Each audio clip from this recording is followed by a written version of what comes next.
আসসালামু আলাইকুম। এমকে কুকিং হাউসে স্বাগতম। আজ আমি তোমাদের বাদাম দিয়ে কিভাবে ভর্তা বানাতে হয় এটার একটা অসাধারণ সুস্বাদু রেসিপি তৈরি করে দেখাবো। তো এটা হচ্ছে চীনা বাদাম। এখানে আমি হাফ কেজি বাদাম ভেজে ছিলে নিয়েছি।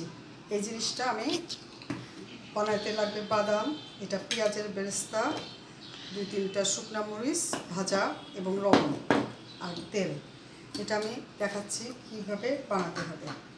প্রথমে আমি এটা ব্লেন্ডারে দিয়ে নিলাম। এটা তোমরা পাটাতে বেটেও করতে পারো, আমি ব্লেন্ডারে করছি। এটা ব্লেন্ডারে বাদামটা এইভাবে গুঁড়া করে নিয়েছি। এবার এটা শুকনো মরিচ গুঁড়া করে নিব।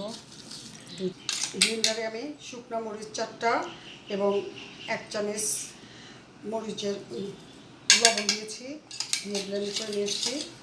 এখন এইটার মধ্যে আমি মিক্স করব।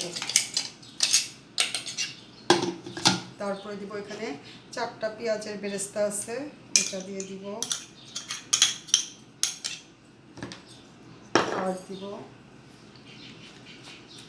3 চামচ সরিষার তেল।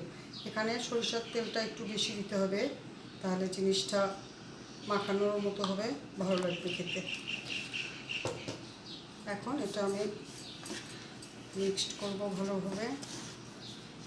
এই ভর্তাটা গরম ভাতের সাথে খেতে খুবই সুস্বাদু লাগে। তোমরা প্লিজ সবাই ট্রাই করো এবং কমেন্ট করে জানাও ভর্তাটা কেমন লেগেছে।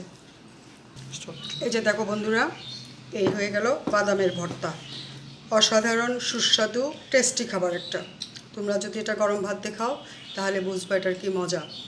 প্লিজ তোমরা বাসায় এটা ট্রাই করো এবং খাওয়ার পরে আমাকে কমেন্ট করে জানাবে কেমন হলো। ঠিক আছে, সবাই ভালো থেকো।